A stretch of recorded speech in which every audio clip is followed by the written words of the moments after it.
Chicken ତ ଆପଣ ଖାଇଥିବେ, ଚିକେନ କଷା, ଚିକେନ ଝୋଳ। ଆଜି ସାଙ୍ଗମାନେ କଣ କହିଲେ ନା ଚିକେନ କର୍ମା ବନେଇବା। ତ ଚାଲନ୍ତୁ ଦେଖିବା କେମିତି କଣ ପ୍ରିପାରେସନ ହଉଛି। ଆଜି ତ ଜାଣୁଛନ୍ତି ଚିକେନ କର୍ମା ହଉଛି। ଚିକେନ କର୍ମା ହଉ ଆଜି ଇଣ୍ଡିଆ ପାକିସ୍ତାନର ମ୍ୟାଚ୍ ଚାଲିଛି। ଦେଖନ୍ତୁ କେମିତି ଜୋସରେ ବସୁଛନ୍ତି ସାଙ୍ଗମାନେ। ଚିକେନ କର୍ମା ସାଙ୍ଗକୁ ଆଉ ଇଣ୍ଡିଆ ପାକିସ୍ତାନ ମ୍ୟାଚ୍ ଚାଲିଲା। ଆଉ ଚାଲନ୍ତୁ ଦେଖିବା ଆଜି ଇଣ୍ଡିଆ ଜିତୁଛି କି ପାକିସ୍ତାନ ଜିତୁଛି। इंडिया जीतियो ଇଣ୍ଡିଆ ଜିତିବ इंडिया जीतियो ସିଓର।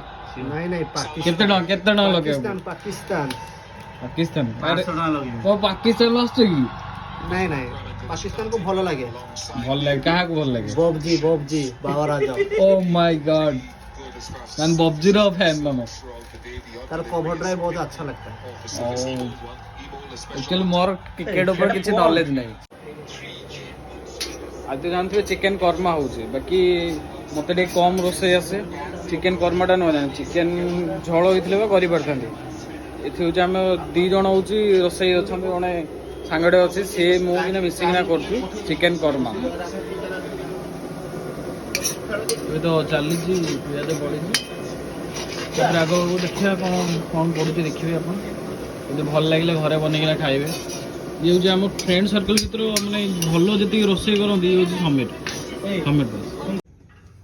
ଏଇ ପ୍ରଥମ ଥର ପାଇଁ ମୁଁ ଶିଳରେ ବାଟୁଛି ଆମର ପୋସ୍ତକ ଆଉ କାଜୁ। ଫାର୍ଷ୍ଟ ଟାଇମ୍ ଭାଇ।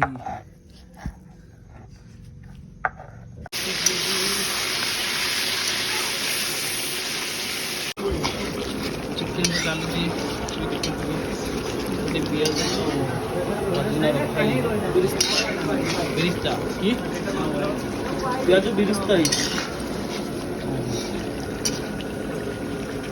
କଷା ହେଇଗଲାଣି। ବର୍ତ୍ତମାନ ମସଲା ପକେଇବା। ହଳଦୀ, ସ୍ୱାଦ ଅନୁସାରେ ହଳଦୀ,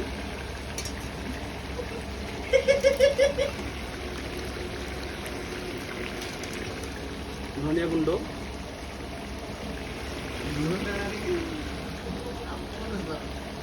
ଗରମ ହଉଛି ନାଇଁ ବହୁତ ଜୋର ସମୀର। କାଶ୍ମୀରୀ ଲଙ୍କା,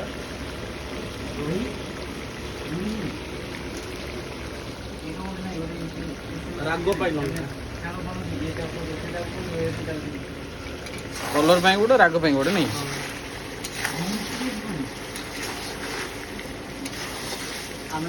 ଇଏ ମାନେ ଆମର ରୋଷିଆ ମାନେ ଆମ ଭାଇ ସାଙ୍ଗ, ବାକି ରୋଷିଆ କହୁଛି ବୋଲେ ସେ ସବୁ ଫିଷ୍ଟ ହେଲେ ସିଏ ରୋଷେଇ କରେ। ଆଉ ଇଏ ମାନେ ଏତେ ଭଲ ରୋଷେଇ କରେ ଯେ ଆଖପାଖରେ ମାନେ ସାଇ ପଡ଼ିଶାର ଛୋଟ ଛୋଟ ତାଙ୍କର ଆରେଞ୍ଜମେଣ୍ଟ କି ପ୍ରୋଗ୍ରାମ ହେଲେ ସିଏ ୟାଙ୍କୁ କଣ୍ଟାକ୍ଟ କରିକି ଡାକନ୍ତି।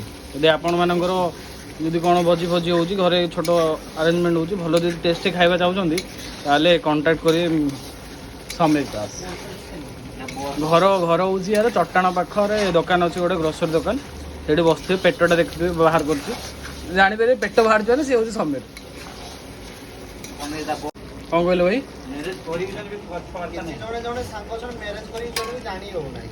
ହଁ ଏଇଟା କହିଲେ ଭାଇ ଠିକ, କିନ୍ତୁ ଭାଇ ବାହାରିଛି। ଆମର ଜଣେ ସାଙ୍ଗ ଅଛି, ତାର ତ ଆତ୍ମବତା ନାହିଁ, ଯାଇଛି ଆଉ ତାର ଦେଖା ନାହିଁ। ଭାଇ ସତ, ଜଣେ ଯାଇଛି ଝିଅ ଉଠେଇକି ଯାଇଛି, ପଳେଇଛି, ଆଉ ତାର ଦେଖା ନାହିଁ। କିନ୍ତୁ ଭାଇ ଅଛି, ଦୁଃଖରେ ସୁଖରେ ଭାଇ ସାଥ ଦେଇଛି। ଦହି ପଡିଲା, ରୋଷେଇ କରିବେ ଜଣେ, ଦହି ପକେଇବେ ଜଣେ। Oh my God, awesome. ଦେଖାଯାଉଛି ନା ପୁରା ବୋବାଲ। ହେଉଛି ଆମର ସ୍ପେଶାଲ ଚିକେନ କର୍ମା ସମୀର ଦାସ। ମସଲା ଏବେ ହେଇଯାଇଛି। ବର୍ତ୍ତମାନ ପିଆଜ ବିରିସ୍ତା ପକେଇବା। ପିଆଜ ବିରିସ୍ତା ପକେଇଲେ ୟାର ମାନେ ଫାଇଦା କ'ଣ? ମେନ୍ ଟେଷ୍ଟ ହେଉଛି ପିଆଜ ବିରିସ୍ତା କର୍ମାରେ।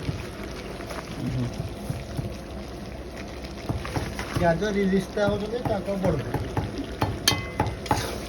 चचेरा भाई ପିଆଜର ବିରିସ୍ତା। काजू ଆଉ पेस्ट बोला थोड़े दो ଆମର ଫାଇନାଲି ଚିକେନ କର୍ମା ରେଡି ହେଇଗଲା, ଦେଖିପାରୁଥିବେ। ପୁରା ସେଇଟା ଦିଆଯାଇଛି ତୁ ନେଇ ମାନେ କଲରଟା ଯେମିତି ଦେଖାଯାଉଥିବ ପୁରା ଡେଲିସିୟସ୍ ହେଇଛି। ଟେଷ୍ଟ କରିଲା ପରେ ଆପଣଙ୍କୁ ଜଣେଇବା କେମିତି କ'ଣ ହେଇଛି। ଟେଷ୍ଟ କେମିତି ହେଇଛି? ଟେଷ୍ଟ ମସ୍ତ ହେଇଛି ତୁମେ ବି ଟ୍ରାଏ କର ଫିଲ୍ କରିପାରିବ। पहले विश्वास करो, पहले इस्तेमाल करो, फिर विश्वास करो। ओ